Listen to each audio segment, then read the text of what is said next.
లారెన్స్‌కి తిరుచి నియోజకవర్గం నుంచి పోటీకి దిగబోతున్నాడు అని మొన్న ప్రచారం జరిగింది. దానికి కారణం ఏంటంటే విజయ్‌కి లారెన్స్‌కున్న సాన్నిహిత్యం. తిరుచిని వదులుకోవడం విజయ్. త్రిషకి ఇస్తారన్నటువంటి ప్రచారం బదులు ఆమెను పక్కన పెట్టి ఇంకో సినిమా నటుడికే ఇస్తాడన్నటువంటిది అది లారెన్స్ పేరొచ్చింది. లారెన్స్‌ని అప్పుడు మీడియా అడిగితే నేను సినిమా షూటింగ్‌లో ఉన్నాను వచ్చాక చెప్తాను అని ఇవాళ చెప్పుకొచ్చారు. ఇవాళ దాని మీదన తమిళ రాజకీయాల్లో విజయ్ చరిత్ర సృష్టించిన మాట వాస్తవం. రాజకీయాల్లో ఎవరైనా రాణించగలరని నమ్మకం కలిగించారు. నేను రాజకీయాల్లోకి వెళ్తానని మా అమ్మని అడిగా. రాజకీయాల్లోకి వెళ్లేందుకు మా అమ్మ అయితే అనుమతి ఇచ్చింది. రాజకీయాల్లోకి రావడం మీద ప్రజల అభిప్రాయం కూడా తీసుకుంటా. ప్రజలు ఆమోదిస్తే రాజకీయాల్లోకి వస్తా.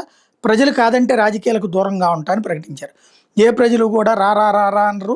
పో పో పో పో అనరు. ఇది ఒక విచిత్రం. ఏది ఇప్పుడు చిరంజీవి గనక పిలిస్తే వచ్చానని చెప్పి ఆ తర్వాత ఓడిపోతే ప్రజలు ఓడించడం ఏంటి, మరి నన్ను వాళ్ళే పిలిచారు కదా అంటే ప్రతి ఒక్కళ్ళు ఏం పిలవరు అక్కడ.